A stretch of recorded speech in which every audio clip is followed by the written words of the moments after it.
पहला स्टार था यूनिवर्स में, वो कैसे फॉर्म हुआ? It's a complete empty space before big bang. तो आफ्टर बिग बैंग स्टार के बारे में अगर हम बोलेंगे तो almost 100 to 200 million years after the big bang होने के बाद 100 या 200 मिलियन ईयर्स के बाद पहला स्टार फॉर्मेशन स्टार्ट हुआ। गैलेक्सी को टुगेदर रखने में एक ब्लैक होल का हाथ तो होता है, क्योंकि इट हैज़ इमेंस ग्रेविटी। या ग्रेविटी बहुत है, और ब्लैक होल डायरेक्टली जनरेट नहीं होता है, वहाँ पर एक बड़ा स्टार रहता है पहले, राइट। एंड जितना बड़ा स्टार है उतना उसका मास है वहाँ पे। आइंस्टाइन ने ये कहा कि gravity is the space time curvature. या बराबर है। क्या है ग्रेविटी? ठीक है, अगर हम एस्ट्रोफिजिक्स के हिसाब से देखेंगे तो मैक्सिमम थ्योरी हम इसका यूज़ यानी कि आइंस्टाइन की यूज़ कर सकते हैं वहाँ पर, क्योंकि जो भी रोटेशंस ऑफ द प्लैनेट्स देख रहे हैं, rotations of the stars in around the centre of the Galaxy देख रहे हैं, जो भी हम देख रहे हैं ना, ये सभी के सभी चीज़ें curvature of space and time के वजह से देख रहे हैं। Actually when you travel at the speed of light, the distance shrinks. हाँ, फ्रॉम योर पर्सपेक्टिव। हाँ, actually when we travel at the speed of light, क्या होता है ना, there is a term called time dilation, उसके बारे में हम एक बार बात करेंगे कि क्या क्या होता है। बट डिस्टेंस के कहने के जगह पे मैं एक वर्ड यूज़ करता हूँ कि टाइम स्टॉप्स। बहुत सारे लोगों को पता नहीं है, we are the part of the universe. हम अलग नहीं है, इससे हम अलग नहीं हो सकते। We are the part of the universe. It's an energy. It's only converted from one form to another form. They are the elements. हर चीज़ उससे ही बनी हुई है। Hello guys and welcome back to the channel. आज मैं second podcast record करने जा रहा हूँ विशाल सर के साथ, और जब भी विशाल सर हमारे पॉडकास्ट पर आते हैं, टॉपिक होता है यूनिवर्स का, राइट। तो पहले पॉडकास्ट में हमने बातचीत की कि यूनिवर्स कैसे फॉर्म हुआ, और कुछ जो जनरल टर्मिनोलॉजीज है, जैसे कि ब्लैक होल है, सिंगुलैरिटी है, what is space time fabric क्या है, इसके बारे में हमने बातचीत की। इस बारे में इस टॉपिक को हम थोड़ा सा आगे लेकर जाएंगे, और इस पॉडकास्ट में हम डिस्कस करेंगे कि स्टार जो होते हैं, तारे, इनका फॉर्मेशन कैसे होता है, क्या होता है, ये सब इस पॉडकास्ट में हम डिस्कस करेंगे। So please welcome mister Vishal Bodke. Okay, thank you for the inviting for this particular interesting topic. ये जो क्या है ना, आजकल के बच्चों को बहुत सारी चीज़ें पता है, बट उन्हें वो एक क्रोनोलॉजिकल ऑर्डर में पता नहीं होता है कि एग्जैक्टली क्या रहता है, एस्ट्रोफिजिक्स है क्या, राइट, उसके टर्म्स क्या रहते हैं, राइट। तो आपके इस पॉडकास्ट के माध्यम से हम उन बच्चों तक वो इंटरेस्ट डेवलप कर सकते हैं। तो it is very important topic we can say. और लेट्स स्टार्ट। पर मेरा जो पहला सवाल होता है वो काफ़ी आसान सवाल है, पर इसका जवाब बहुत ही मुश्किल है। How are you? I'm really fine. Very good. fine. Very Sure? good.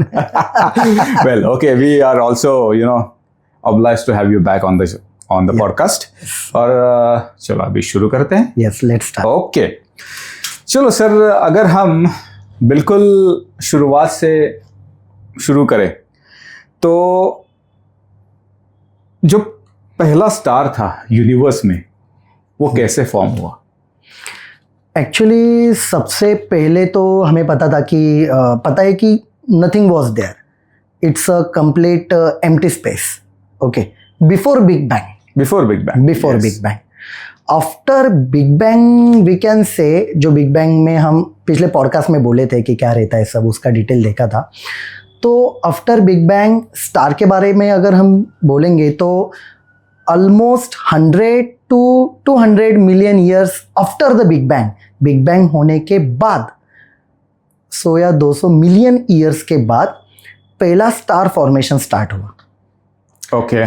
और वो कैसे हुआ कि obviously it's gravity is the main architect. Gravity is the main architect. Yeah, gravity is the invisible architect over there. Exactly. हाँ, और gravity के बारे में हमने पिछले पॉडकास्ट में भी बात की है. Sorry, you can continue. Yes. और ग्रेविटी ने सबसे पहले एक काम किया कि जो एक्सप्लोजन हुआ है, जो पार्टिकल्स तैयार हुए, सब एटॉमिक पार्टिकल्स जो तैयार हुए, तो उसमें उसको गैदर करना स्टार्ट कर दिया. ओके. और गैदर करने के बाद that particular universe, that particular clouds getting settle down, cool down होने लगे वो. ओके. और वहाँ पर डेंसिटी जो है वो डेंसिटी फॉर्म होने लगी. Density means what is the density? It's basically scientific term.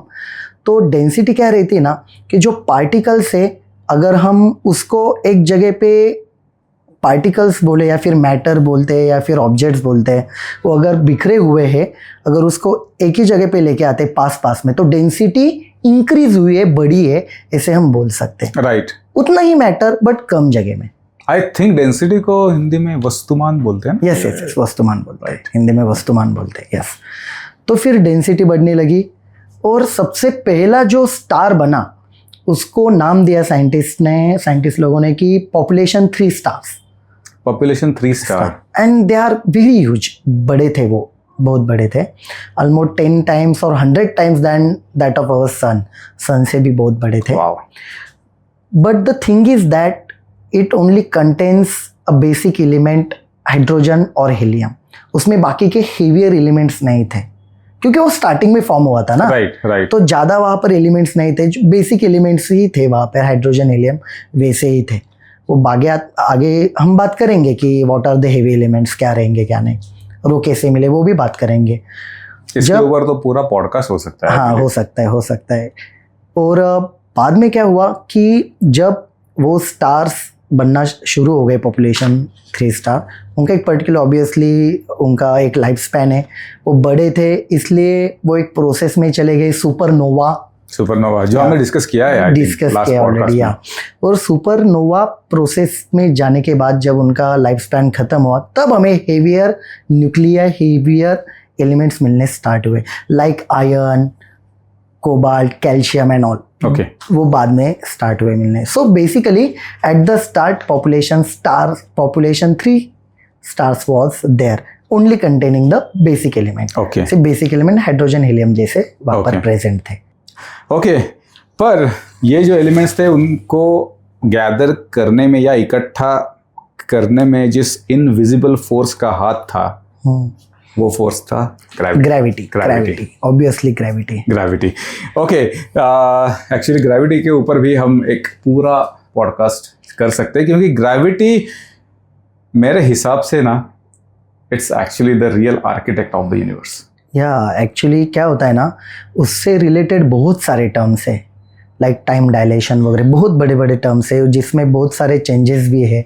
उसके एग्जांपल अगर मैं बताऊंगा तो उसमें बहुत डिटेल है, उसके ऊपर एक पॉडकास्ट अलग करेंगे. वो भी करेंगे, ज़रूर करेंगे. आप ना हर टाइम मुझे एक नए टॉपिक्स मेरे दिमाग में डालते जा रहे हो. तो चलो, एनीवेज.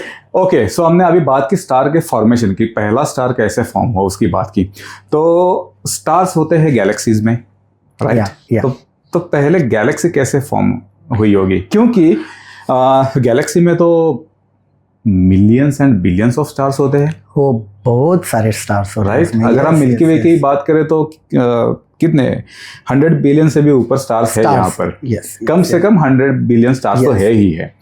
सो पहले गैलेक्सी कैसे फॉर्म हुई होगी, क्योंकि एट दिस स्केल एक्चुअली ये जब मैसिव स्ट्रक्चर्स जब फॉर्म होते हैं, तो इट्स नॉट कि बाबा ये स्टार ये फॉर्म हो गए 1-2 दिन में या फिर कुछ घंटों में या फिर कुछ. It takes a lot of time, it takes huge amount of time. So please elaborate कि पहली गैलेक्सी कैसे फॉर्म हुई. एज वी डिस्कस, सबसे पहले तो स्टार्स बने, क्योंकि it's a element of the galaxy, we can say. Galaxy के अंदर स्टार्स आते हैं, ओके, और सिस्टम्स आते हैं, like our solar system. Okay. तो जो स्टार्स बने उसके बाद, और we can say from the beginning, big bang के बाद almost 300 to 500 millions of years लगे पहले गैलेक्सी को बनने में. ओके. ओके तो क्या हुआ, जो अपने स्टार्स बने ना, again there is a gravity starts pulling those stars. Actually इसके बारे में एक सवाल है, पहले आप एक्सप्लेन करो, उसके बाद में पूछता हूँ सवाल. ओके, ग्रेविटी के वजह से पहले तो स्टार बना, अभी स्टार्स बनने के बाद वहां पर फिर से ग्रेविटी है.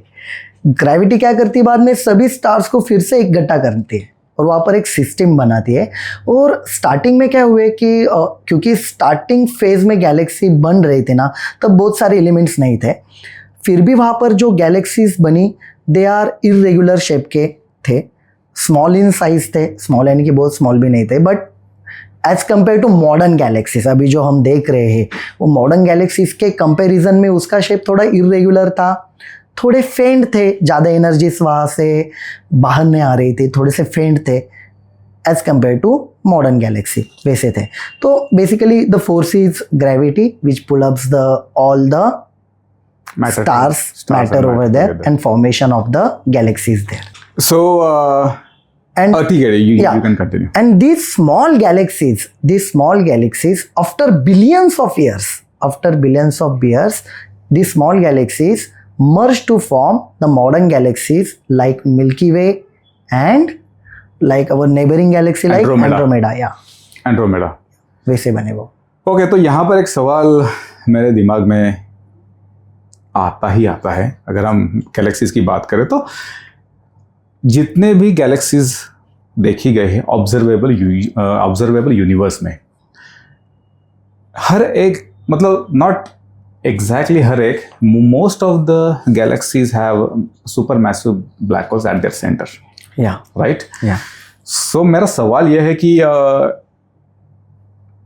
जो गैलेक्सीज के मैटर को, मतलब स्टार्स या फिर जो प्लैनेट्स है, उनको इकट्ठा रखने में और द गैलेक्सी को टुगेदर रखने में एक ब्लैक होल का हाथ तो होता है, क्योंकि it has immense gravity. Gravity बहुत है. और ब्लैक होल डायरेक्टली जनरेट नहीं होता है, वहाँ पर एक बड़ा स्टार रहता है पहले. राइट. एंड जितना बड़ा स्टार है उतना उसका मास है वहाँ पे. ठीक है, वेट उतना उसका वहाँ पर मास है, उतना जितना ज़्यादा मास रहेगा उतना ज़्यादा वहाँ पर ग्रेविटी का फोर्स रहेगा. ओके, फॉर एग्जांपल देखो, हमारा जो planet Earth, it is revolving around the sun due to gravitational force. Right. And this sun is particularly our sun is again rotating about the center of the galaxy, our Milky Way. Exactly. क्योंकि वहाँ पर भी centre of the Galaxy में और इस सन में, अपनी जो सोलर सिस्टम है उसमें भी ग्रेविटेशनल फोर्स है, इसलिए वो उसमें रिवॉल्व होती है. एग्जैक्टली. सो गैलेक्सी के हर पार्टिकल को इकट्ठा रखने का काम उसका जो सेंटर में जो सुपर मैसिव ब्लैक होल है, कि जो पहले कोई स्टार था. हाँ. या फिर एक जो टर्म है ना, उस टर्म मुझे बहुत प्यारी लगती है, इसका नाम है singularity. Singularity. It's at the start of, we can say, at the Big Bang. At the Big Bang. Actually, दो सिंगुलैरिटीज है, एक बिग बैंग की है और एक ब्लैक होल की. वो कम्प्लीटली अलग टॉपिक है. चलो सर आगे चले. यस. एक नेक्स्ट जो सवाल है, तो बेसिकली जब स्टार्स फॉर्म हुए पहले तो स्पेस तो एम्प्टी था. हाँ. राइट. तो अगर स्पेस एम्प्टी था तो स्टार्स बनने के लिए जो मटेरियल लगता है वो कहाँ से आया? हाँ, as we say the whole matter and the whole particular those elements कह सकते हैं, या फिर मैटर हम सबसे पहले बोलते हैं. तो it is in the highly dense form, density बहुत ज़्यादा थी. And it is in the singularity, जब अभी हमने जो वर्ड यूज़ किया सिंगुलरिटी, वहाँ पर ये पूरा का पूरा मैटर था, एक ही जगह पे था. Okay. And after the big explosion, massive explosion, big bang, तो ये पूरा का पूरा जो मैटर है, it is disperse in all the direction. Okay. वहाँ से जहाँ पर ये था, वहाँ से वो डिस्पर्स हो गया इन ऑल डायरेक्शन. और उसके बाद क्या है कि सबसे पहले तो वी कैन से ये यूनिवर्स का as a time goes on, तो यूनिवर्स पहले कूल डाउन हुआ. कूल डाउन होने के बाद वही gravity is there, formation of the stars are there and galaxies are there. So space पहले खाली था, बट मैटर स्पेस में नहीं था.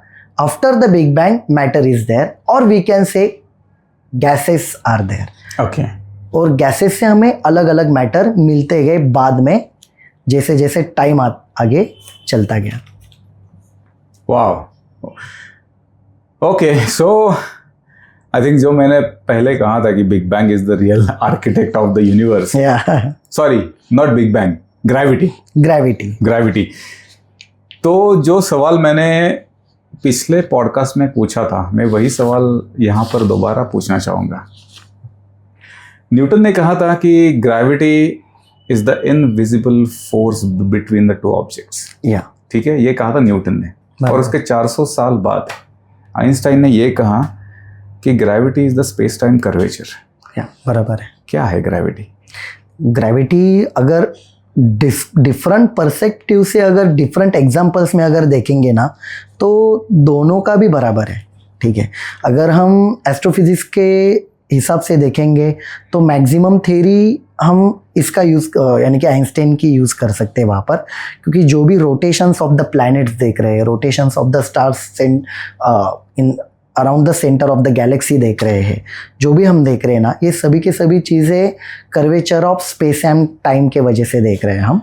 ओके, एंड जो फोर्स है between any two objects, that particular force is given by the formula we can say, right, which is directly proportional to the product of the masses of both the bodies.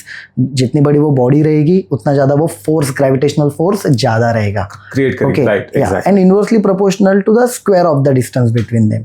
दो bodies के बीच में जो distance रहेगा उससे वो inversely proportional, यानी कि जितना ज़्यादा डिस्टेंस उतना कम फोर्स रहेगा. ओके, ऐसा रहता है, इनवर्सली प्रोपोर्शनल का मीनिंग वो हो जाता है. Okay, so it is given by the Newton. Okay, और आइंस्टाइन ने जो बताया, it is curvature of space and time. एक फैब्रिक जैसा रहता है. अगर एक फैब्रिक अगर हम लेंगे, उसमें अगर एक हेवी ऑब्जेक्ट लाइक सन, बड़ा वाला अगर ऑब्जेक्ट बीच में रखेंगे तो उसको एक ऐसा कर्व आ जाएगा. राइट. ओके, और एक छोटे छोटे बॉल्स अगर हम लेंगे, उसको एक फोर्स देंगे तो it will rotate like this around the sun. Are you getting this? So एक फैब्रिक जैसा है, हमें दिख नहीं रहा है वो, but it is due to gravity that space time curvature is there. Oh, okay. Wow. Oh, okay. हाँ, माइंड ब्लोन हो गया मेरा पूरा ये सुनकर. सो ग्रेविटी इसके ऊपर ना एक पॉडकास्ट करना ही पड़ेगा. करेंगे बिल्कुल. क्योंकि ये एक ऐसी जो टर्म है ना, जिन्होंने साइंटिस्ट के दिमाग को इतना तंग किया है ना, बहुत ज़्यादा तंग किया है. जिस दिन हम ग्रेविटी को समझ लेंगे, आई थिंक उस टाइम हमको यूनिवर्स के एग्जिस्टेंस का रीज़न पता चल जाएगा, पूरी तरह पता चल जाएगा. राइट. अभी तो हमें कुछ ना कुछ पता है, बट क्या है, कभी भी कोई भी एक्सप्लोरेशन ख़त्म नहीं होता है जब तक हम उसमें काम करते रहते हैं. तो फिर कई नई चीज़ें हमें वहाँ पर मिलती ही जाती है. क्योंकि वो जो कहते हैं ना कि हर एक जवाब एक नए सवाल की शुरुआत होती है. सो इस टाइम सो इसलिए ओके, चलो हमने स्टार्स की बात की, गैलेक्सीज की बात की. सो आपको ये सवाल थोड़ा सा चाइल्डिश लग सकता है, पर फिर भी मैं पूछूंगा. ओके, क्योंकि सवाल पूछना ही मेरा काम है. राइट. ओके, सो मेरा सवाल है कि कैन वी से दैट कि हम सब लिटरली स्टार डस्ट से बने हैं? यस. ये कितना सच है? ये 100% ट्रू है. ये 100% सच है कि हम स्टार डस्ट से ही बने, क्योंकि हम तो एग्जिस्ट करते ही नहीं थे पहले. हम तो थे ही नहीं. ठीक है, हम तो बाद में आए. हम कहाँ से आए? We are from the earth. बाहर से तो नहीं आए. ठीक है, अर्थ से ही जो एलिमेंट्स है उससे ही हम बने. Evolution theory. ओके, कैसे इवॉल्व हुए, कैसे सबसे पहले एक सेल्यूलर ऑर्गेनिज्म बना, एक सेल का ऑर्गेनिज्म बना, फिर मल्टी सेल्यूलर बने. सबसे पहले जो लाइफ है वाटर में थी, बाद में वो वाटर के बाद हम धरती पे आए.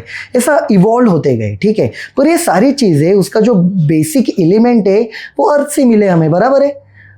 अर्थ कहाँ से फॉर्म हुई? It's a part of space, part of universe, part of galaxy. वहाँ से ही हमें मिले सब. So we can say even some terms regarding to our body or related to human being we can say. हमें जो body में carbon है, ओके, कार्बन है, ऑक्सीजन है, okay, hydrogen is there, iron in our blood, Calcium is our there. calcium is there. So carbon जो है basically सबसे पहले कहाँ से आया carbon? It is from the forge star. Forge means नकली स्टार बोलते हैं उसको. नकली स्टार यानी कि क्या होता है? नकली स्टार ऐसा भी बोल रहा हूँ, वो थोड़ी नकली रहेगा, पर नकली यानी कि as compare to this modern star जो है ना, उसका जो वर्किंग है मॉडर्न स्टार का, उससे वो मैच नहीं होता है. ओके. पर वो क्या बनाता है? कार्बन बनाता है. जो स्पेस में जो कार्बन है सब, we are the part of space. ठीक है, we are the part of space. तो फिर वो जो कार्बन है वो वहां से आया है, यानी कि हमारे बॉडी में जो कार्बन है वहां से आया है. Okay. Even for example oxygen, right now we are breathing the oxygen. Okay, ये ऑक्सीजन कहाँ से आया है? देयर इज अ प्रोसेस और reaction, we can say stellar fusion. Okay. In the space में थोड़ा इसके बारे में बता सकते हो स्टेलर फ्यूजन के बारे में? एक्चुअली वो एक फ्यूजन रिएक्शन ही रहती है.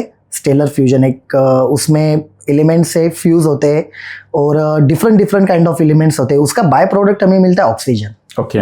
ओके, यानी कि एक सिंपल लैंग्वेज में मैंने बता दिया है अभी. बट स्टेलर फ्यूजन रिएक्शन की वजह से हमें ऑक्सीजन मिला है स्पेस में, और अर्थ पे भी वो वैसे ही आया है. मतलब पहले से ऑक्सीजन यहाँ पर था नहीं? था नहीं, यानी कि हम क्या बोल सकते हैं कि ये क्रिएशन जो चेन है वो सभी के सभी स्पेस से ही स्टार्ट हुई है और बाद में हमें यहाँ पर मिली. Even ion, supernova we know. Yes. Supernova क्या है हमें पता है. एक्सप्लोजन. या एक्सप्लोजन. तो सुपरनोवा के एक्सप्लोजन में, उसके एक्सप्लोजन के बाद जो प्रोडक्ट हमें मिला है, जो एलिमेंट हमें मिला है लाइफ के लिए, आयन, Fe, वो सुपरनोवा से आता है? सुपरनोवा से मिलता है वो. क्या बात कर रहे हो? या हमारे ब्लड में जो आयन है वो सुपरनोवा के वजह से है. Even the calcium in our bones, हमारे हड्डियों में, हमारे दांतों में जो कैल्शियम है, it is from the dying star. जो स्टार खत्म हो रहा है ना, वहाँ पर जो प्रोसेस हो रही है, वहाँ पर एलिमेंट जो प्रोडक्ट तैयार हो रहे हैं, दैट इज द कैल्शियम जो स्पेस में तैयार हो रहा है. वो धीरे धीरे करके हमें अर्थ पे, और अर्थ से हमारे बॉडी में है वो अभी. So we are the part of the universe. We are actually. और मैंने ना एक बात सुनी थी, देयर इज एक जो पार्टिकुलर एलिमेंट आप कह सकते हो उसे, it's called the deuterium. Yes. और जो ड्यूटोरियम बना है वो सिर्फ एक टाइम बना है, और वो टाइम है बिग बैंग का. उसके बाद में ड्यूटोरियम नहीं बना है. जो पानी में होता है, इसका मतलब ये है कि हम जो पानी पी रहे हैं ना वो वहाँ से आया है. It's oldest thing. और ये थ्योरी प्रूव करती है कि human body is made with 70% of water. और वाटर में क्या होता है? ड्यूटोरियम. H2O, ड्यूटोरियम जो एलिमेंट्स है सभी. So we are actually the product of the Big Bang. या कह सकते. We are. या पर मतलब सर यार, जितनी इस पर बात की जाए ना बहुत ही कम है यार. मतलब होश उड़ गए मेरे. एस्ट्रोफिजिक्स और ये चीज़ें ही ऐसी है. हम अगर देखेंगे ना कि कभी कभी तो कहते हैं कि हमारा जो एग्जिस्टेंस है, it's a very rare case. क्योंकि इतने सारे चीज़ें, उसके बारे में भी हम एक बार बात करेंगे. पर इस पॉडकास्ट में अगर आप थोड़ा सा अगर इसके बारे में बताओ. उसके लिए जो कंडीशंस है ना, यानी कि हम बन सकते हैं, इसके लिए जो कंडीशंस है ना, बहुत सारी कंडीशंस है, और वो रेयरली ही कई जगह पे हो सकती है, और उसके बाद ही हम एग्जिस्ट कर पाते हैं. तो फिर ऐसा है कि वी आर द लकीएस्ट. पर एक सवाल यहाँ पर मैं आपसे पूछूं, क्या आपको ऐसे लगता है कि हमारे अलावा भी कहीं, मतलब हमारे गैलेक्सी में या फिर एंड्रोमेडा में या फिर और कहाँ लाइफ एग्जिस्ट करता है? या हो सकता है. अभी तक तो मिले नहीं है, बट हो सकता है अगर वैसे कंडीशंस फॉर्म होते हैं हैबिटेबल जोन में. वो पर्टिकुलर जो यानी कि प्लैनेट है, लाइक अवर अर्थ, कोई दूसरा प्लैनेट रहता है, उसकी इलेक्ट्रोमैग्नेटिक फील्ड उतनी स्ट्रांग रहती है, कि जो सन के यानी कि रेडिएशंस को यानी कि अवॉइड कर सके, यानी कि हैबिटेबल यानी कि पूरा हैबिटेबल जोन होने के लिए क्या क्या चाहिए वहाँ पर? पानी चाहिए, ब्रीदेबल ऑक्सीजन चाहिए, पर्टिकुलर क्लाइमेट चाहिए, ज़्यादा ठंडा भी नहीं चाहिए, बहुत ज़्यादा हाई टेम्परेचर भी नहीं चाहिए। तो ये सब होने के लिए बहुत सारी कंडीशंस रहती है। तो अगर वैसी चीज़ वहाँ पर मिल जाती है तो फिर it can be evolved species can be there, हो सकते हैं, बट अभी तक तो हमें मिले नहीं है। पर मिलने के चांसेस है, मिलने के चांसेस है। पर अगर जस्ट एक हाइपोथेटिकल क्वेश्चन है कि अगर चलो यहाँ से लेट्स थिंक दैट कि 50 साल के बाद हमें एक सिविलाइजेशन मिला, हाँ, जो कि हमारे ही मिल्की वे में है, कहाँ पर तो, पर क्या वो पृथ्वी जैसा एडवांस हो सकता है? Depends on that particular civilisation कि उन्होंने कितना डेवलप किया है खुद को। ओके, देखो अभी हमारे पास हम भी डेवलप्ड है, पर हमारे पास उसके साथ हमारे पास न्यूक्स भी है, राइट? ओके, ऐसे ऐसे न्यूक्स से हमारे पास ऐसे ऐसे बॉम्ब्स क्रिएट किए हैं, अगर वो यूज़ करते कोई कंट्रीज तो ये ख़त्म हो जाएगी सिविलाइजेशन। तो फिर जो सिविलाइजेशन है उसने खुद को कितना डेवलप किया है उसके ऊपर डिपेंड है, और हो भी सकती है। जो साइंस हमारे आगे भी हो सकते हैं, शायद से हमारे पीछे भी हो सकते हैं, बट वी डोंट नो। वाह, यहाँ पर ना एक मैं चीज़ मेंशन करना चाहूँगा। मैंने कौन से तो पॉडकास्ट में सुना है कि जो इजिप्शियन जो बुक्स है एंशंट, उस बुक्स में जो हमारी जो नेबरिंग स्टार सिस्टम है अल्फा सेंटोरी, वहाँ का जिक्र है, और वहाँ पर उन्होंने मेंशन किया है कि वहाँ से लोग आते थे यहाँ पर। अच्छा, हाँ, बराबर ऐसा मैंने एक पॉडकास्ट में सुना है। Guys, I am not very sure, you can just Google it और यूट्यूब पर जाकर आप चेक कर सकते हो, पर ऐसा मैंने 100% सुना है। So coming back to our point, yes, we are the rarest of the rarest, right? 100%। और कोई है ही नहीं, दूसरा अभी तक मिला ही नहीं। इतना एक्सप्लोरेशन किया है स्पेस ने, हमें पता है स्पेस, हबल टेलीस्कोप पहले था, अभी जेम्स वेब टेलीस्कोप है, इतना सारा एक्सप्लोरेशन हो रहा है, पर फिर भी कोई सिविलाइजेशन अभी तक मिली नहीं है हमें। नहीं मिला है अभी तक, नहीं मिला, क्योंकि sir the fastest thing in the universe is the speed of light. Okay, और अगर कोई हम मैसेज बाहर भेजना भी चाहे तो उसको वहाँ तक पहुँचने में कितने साल लगेंगे, या फिर पहुँचने के बाद उनको डिकोड करने में कितना टाइम लगेगा, वी एक्चुअली डोंट नो। इवन अगर कोई मिला भी बहुत जो लाइट ईयर्स दूर रहेगा, या फिर वहाँ से कोई मैसेज सेंड भी किया होगा किसी ने, तो डिस्टेंसेस इतने ज़्यादा है, इतने बड़े डिस्टेंसेस है कि तब तक शायद से अर्थ की लाइफ भी ख़त्म हो सकती है यहाँ तक मैसेज आने तक। राइट, इतना डिस्टेंस है वहाँ पे। एग्जैक्टली। और अगर डिस्टेंस की बात की जाए तो मेरा एक बहुत ही सबसे फेवरेट फिजिसिस्ट है जिनका नाम है ब्रायन कॉक्स। ओके, तो उन्होंने एक जो रोगन के पॉडकास्ट में कहा था कि actually when you travel at the speed of light the distance shrinks. हाँ, फ्रॉम योर पर्सपेक्टिव। हाँ, actually when we travel at the speed of light क्या होता है ना, there is a term called time dilation, उसके बारे में हम एक बार बात करेंगे कि क्या होता है। बट डिस्टेंस के कहने के जगह पे मैं एक वर्ड यूज़ करता हूँ कि time stops for that particular point of view, that person point of view. अगर एक पर्सन है, एक चीज़ है, एक ऑब्जेक्ट है, अगर वो एक जगह से ट्रैवल करना स्टार्ट करते हैं eight the speed of light, तो टाइम स्टॉप हो जाता है for another frame of reference के लिए, यानी कि कोई देख रहा है उसको, तो उसके लिए टाइम स्टॉप हो जाता है और ये ट्रैवल करते हैं। यू मीन टू से, if I am understanding it rightly, उसके लिए टाइम स्टॉप हो जाता है उसके लिए, राइट। और अगर स्पीड ऑफ लाइट की हम अगर बात करें तो what is light? It's a photons. तो फोटॉन्स के लिए क्या टाइम एग्जिस्ट नहीं करता? हाँ, हम वैसे भी कह सकते हैं कि टाइम उसके लिए एग्जिस्ट ही नहीं करता है, क्योंकि सपोज अगर हम अपना सन का एग्जांपल देखते हैं तो सन के सरफेस से अगर कोई फोटोन निकलता है, हमें तो पता है लाइट आने के लिए अप्रोक्सीमेटली 8 मिनट्स लगते हैं सन से अर्थ तक आने के लिए। वो हमारे परसेप्शन है वो कि इतना टाइम लगता है और लगता है उतना टाइम, ठीक है। पर फोटोन के परसेप्शन से क्या होता है, उसने कुछ टाइम ही यूज नहीं किया है, क्योंकि उसका जो स्पीड है स्पीड ऑफ लाइट है, तो टाइम स्टॉप हो गया है उसके लिए।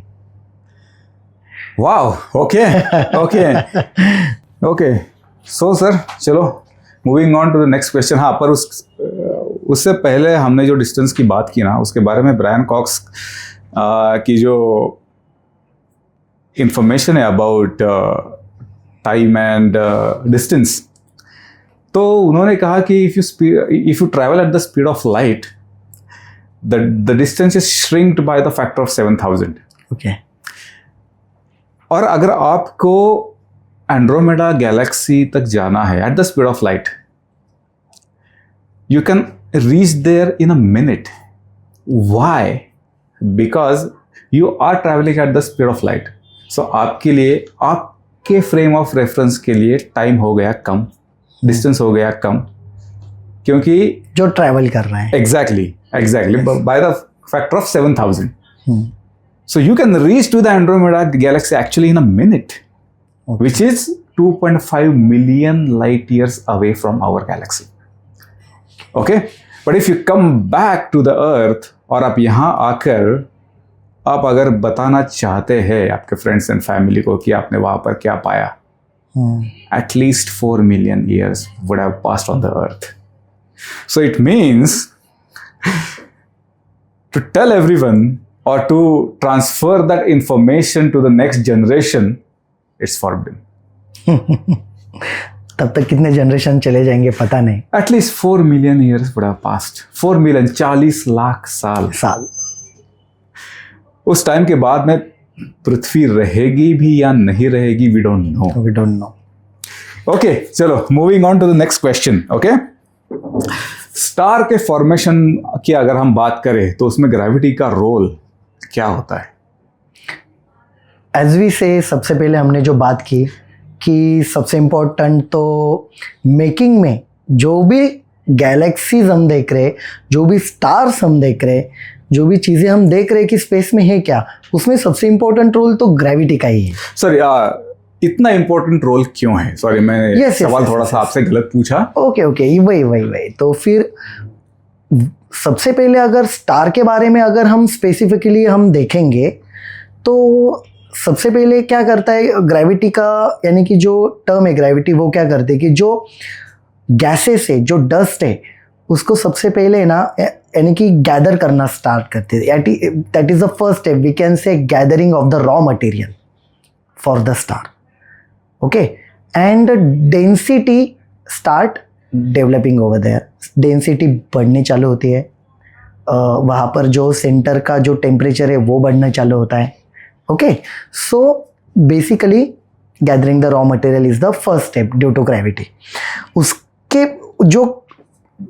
वो जो गैसेस जो है एक बार जो गैदर होते हैं तो हम बोलते हैं उसको नेबुला। क्या बोलते हैं? नेबुला।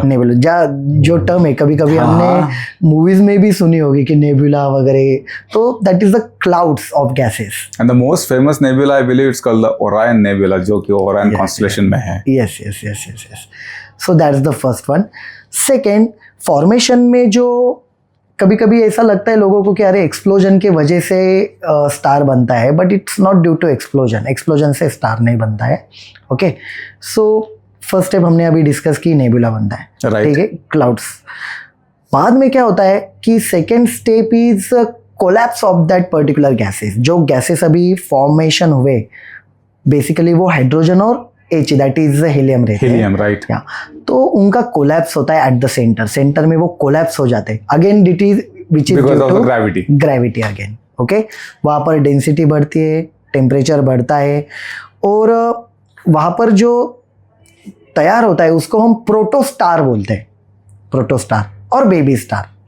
ठीक है, पर यहाँ पर एक चीज है जो सेंटर में जो है ना, जो प्रोटोस्टार तैयार हुआ है सेकेंड स्टेज में, इट स्टार्ट स्पिनिंग, उसको स्पिन मिल जाता है वहां पे, Okay. तो घूमने चालू हो जाता है, okay it start spinning, but the still fusion reaction is not there. Okay we know the fusion reaction, we heard about it, Yes. हमने सुना भी है, हमने आई थिंक लास्ट पॉडकास्ट में इसके बारे में बात की है। पर Yes. इसमें भी अगर हम थोड़ी सी उस पर बात करते हैं उसके बारे में, तो फिर क्या है कि फ्यूजन रिएक्शन क्या है, its powers the star, okay star को पावर, बेसिकली स्टार को जो पावर मिलती है वो फ्यूजन रिएक्शन से मिलती है, जो Right. भी है, okay.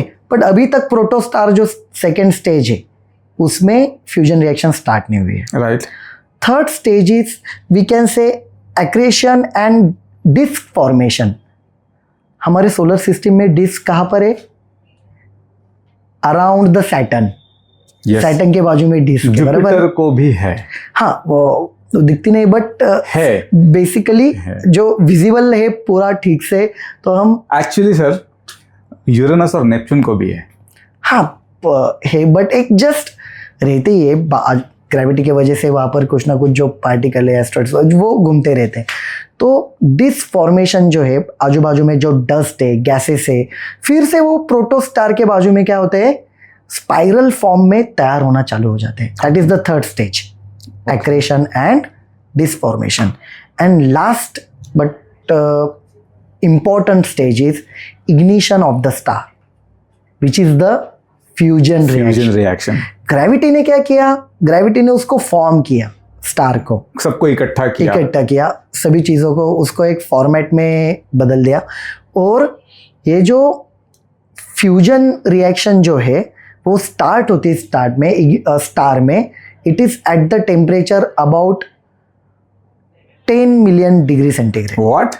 10 million degree centigrade to start the fusion reaction. जब वो high dense gases जहाँ पर टेम्परेचर बढ़ रहा है, वो जब temperature up to 10 million degree centigrade होता है तभी फ्यूजन रिएक्शन स्टार्ट होती है। Fusion reaction is nothing but basically, एकदम सिंपल वर्ड्स में मैं बताऊंगा, जो हाइड्रोजन है वो कंबाइन होते हैं और कुछ वहाँ पर हीलियम एटम्स तैयार होते हैं। तो इस प्रोसेस में क्या होता है ना, energy is released, energy released होती है, which is the photon. Right. Okay. That is the photon. This is energy, how the light photons are born. Yeah, photons are there. और वो तैयार होते, वहाँ पर एनर्जी तैयार होते, एंड स्टार स्टार्ट्स ग्लोइंग, तभी वो चमकने चालू होता है। Wow. तो जो हम स्टार्स देख रहे हैं उसमें फ्यूजन रिएक्शन ऑलरेडी स्टार्ट हो चुकी है, तभी हम उन्हें देख पा रहे हैं, नहीं तो हम देख नहीं सकते थे उनको, क्योंकि वो ग्लो ही नहीं हो रहे, तो कहाँ से देखेंगे? Right, it will be again dark matter will be there.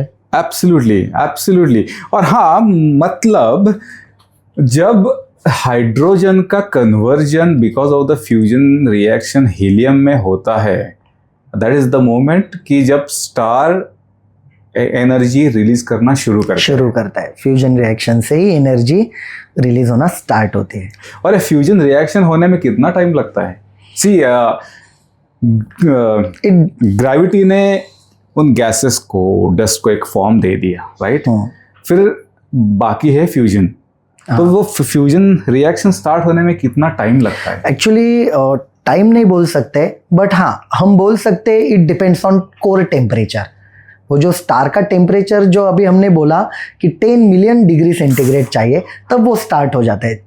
Okay, जब वो टेम्परेचर रीच करेगा पर्टिकुलर स्टार, तभी फ्यूजन रिएक्शन स्टार्ट होगा। अदरवाइज उतना अगर टेम्परेचर नहीं होता है तो ग्रेविटी सिर्फ वो फॉर्मेशन करके वहाँ पर स्टार रख दिया है, but fusion has not been started yet. तो फ्यूजन स्टार्ट नहीं हुआ है, तो वहाँ पर पावर नहीं है, there is no light energy, there is no glowing of the star, that is the dark matter, but we don't know where is it, क्योंकि वो दिखता ही नहीं है। सब देखता है कि डार्क है, पर वहां पर क्या क्या है वो हमें पता नहीं। We don't know about it. Yeah. So coming back to the star fusion reaction, actually यहाँ पर ना कि अगर हम इसके बारे में सोचे कि गैलेक्सीज में या फिर इस पूरे यूनिवर्स में बहुत स्टार्स है, राइट? हर एक स्टार का साइज डिफरेंट है, बराबर है। सो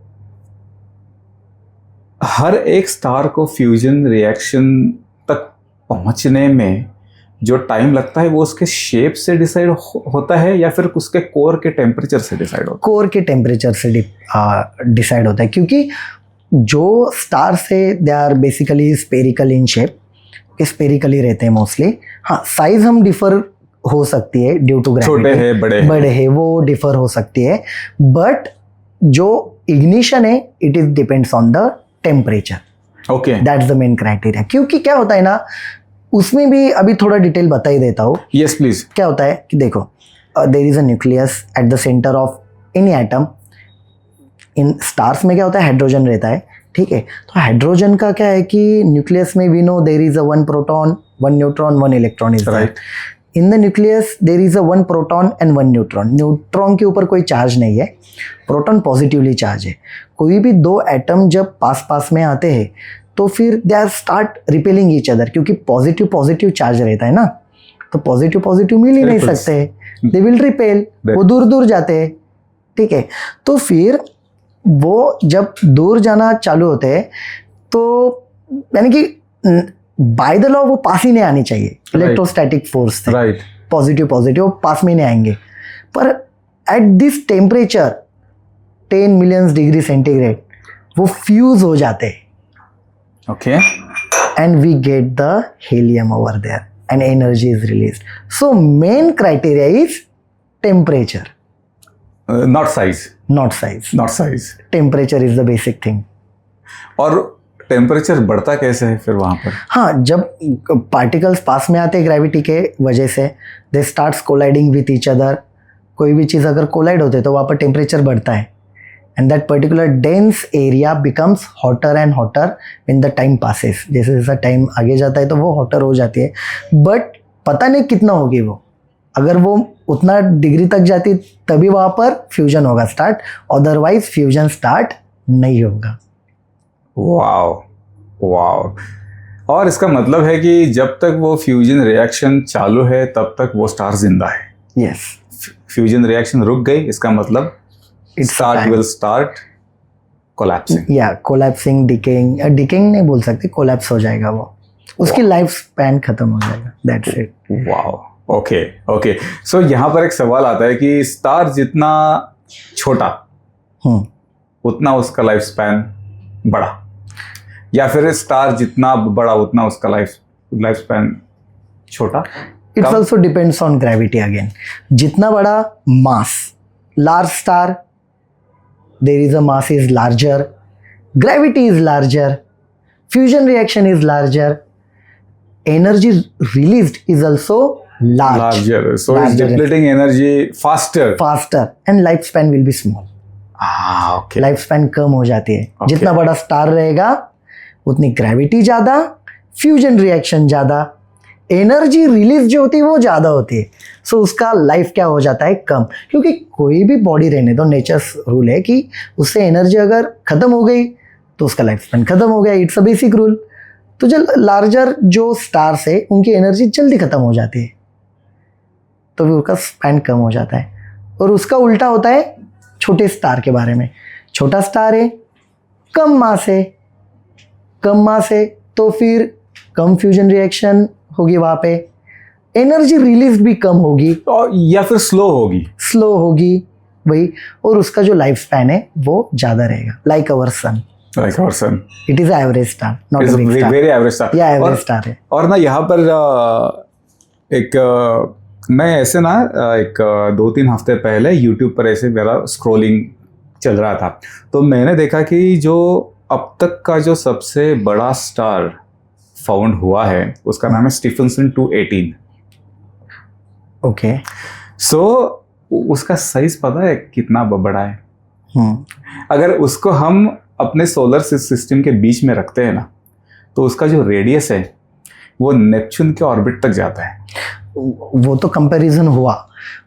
अभी एक थोड़ा अपडेटेड भी इंफॉर्मेशन है। ओके।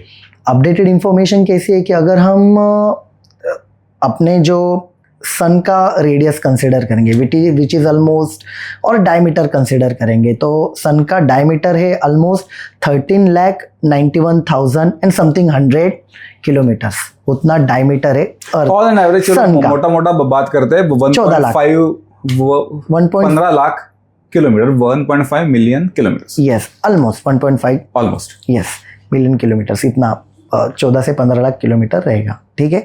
तो इसको हम बोलते हैं सोलर रेड है, okay, solar radius we can say. तो अभी जो अपडेटेड इंफॉर्मेशन के हिसाब से जो सबसे बड़ा जो स्टार है हमें ऑब्जर्वेबल यूनिवर्स में जो मिला है, it's a UY Scuti. Okay okay okay, मतलब स्टीफनसन 218 से भी बड़ा। हाँ, यूवाई स्कूटी जो है वो, तो उसका जो रेडियस यानी कि diameter radius we can say it's about 909 times greater और times than the sun's radius. अपने जो सन है, अपना जो सन है उससे भी 909 टाइम्स उसका रेडियस है, इतना बड़ा है वो, 909 टाइम ज़्यादा। और उसमें जो टोटल जो वॉल्यूम है अपना, यानी कि अपने सन का जितना वॉल्यूम है, जितना बड़ा है अपना सन, वैसे ऑलमोस्ट 1700 सन्स उसमें बैठ सकते हैं, इतना बड़ा उसका यूवाई स्कूटी का वॉल्यूम है। और ये कौन सी गैलेक्सी में लोकेटेड है या फिर अपने गैलेक्सी? यस नहीं, अपने गैलेक्सी में नहीं बोल सकते, it's in the observable universe. In the observable universe, क्योंकि मैंने सुना था कि जितने भी स्टार्स हमको दिखते हैं वो सिर्फ अपने ही गैलेक्सी के स्टार्स है, मतलब वो स्टार सब आते हैं मिल्की वे में ही आते हैं वो सब। हाँ, बहुत सारे millions of stars are there in our Milky Way, but बाहर से भी जहाँ से हमें लाइट मिली है वहाँ से भी अभी प्रेडिक्ट करना चालू कर दिया है। वाह okay okay.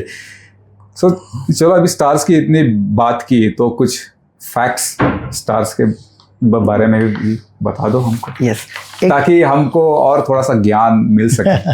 Some facts about star अगर हम देखेंगे तो वहाँ पर सबसे पहले मैं उसके रेडियस के बारे में बोलना चाहूँगा, ठीक है।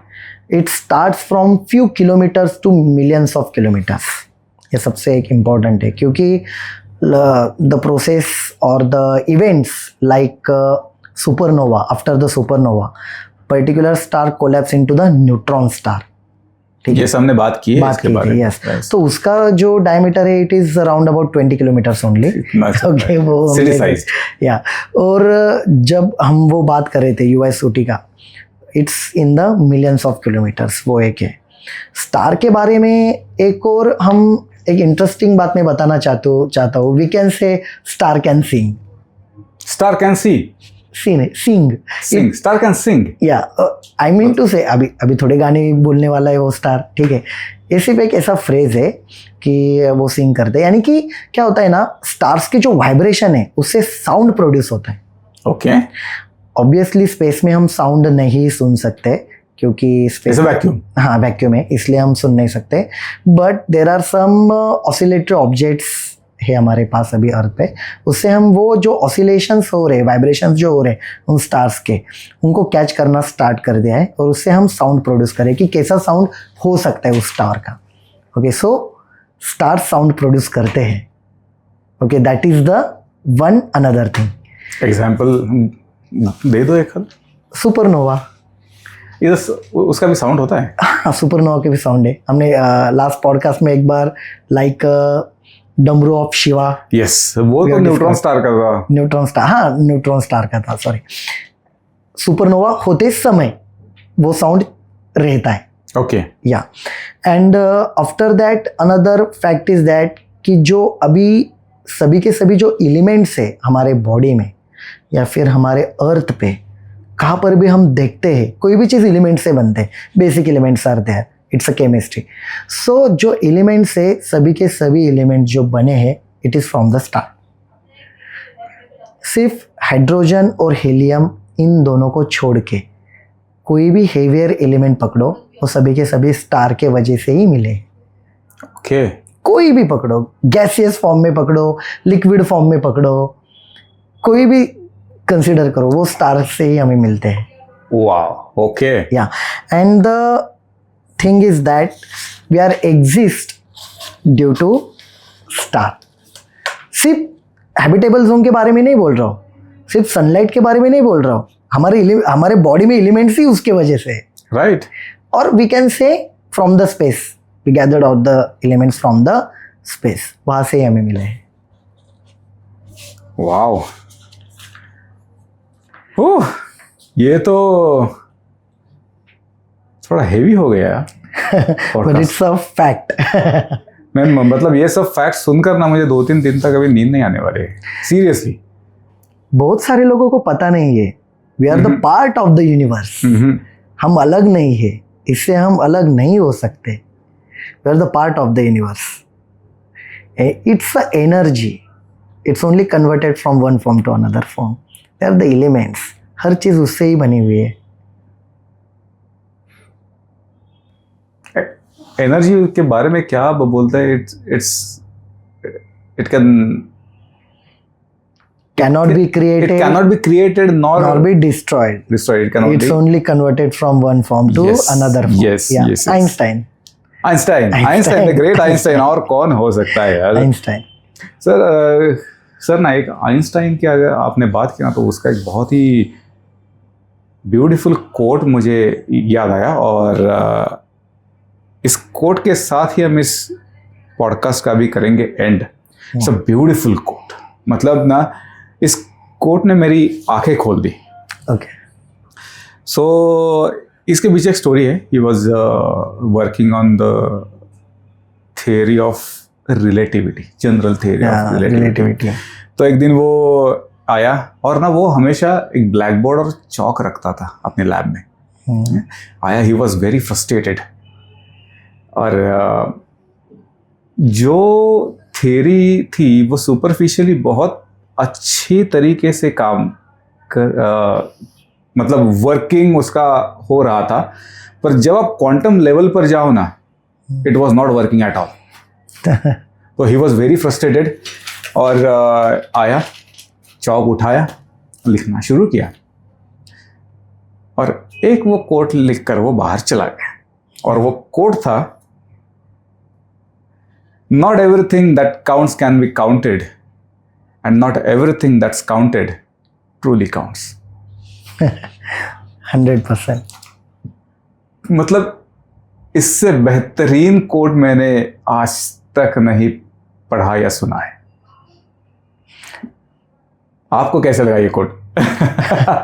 He's Einstein. He's Einstein, यार. He's Einstein, the great Einstein. Guys, चलो आपको ये कोट कैसे लगा प्लीज़ कमेंट डाउन बिलो. और अगर ये पॉडकास्ट हमने एंजॉय किया है तो please consider my channel to your friends and family, और ऐसे ही प्यार देते रहो. और इसी के साथ हम करते इस पॉडकास्ट का एंड. पर जाने से पहले विशाल सर को थैंक यू कहेंगे. सर, थैंक यू, आप हमारे पॉडकास्ट पर आए और इतना अच्छा नॉलेज शेयर किया स्टार्स के बारे में.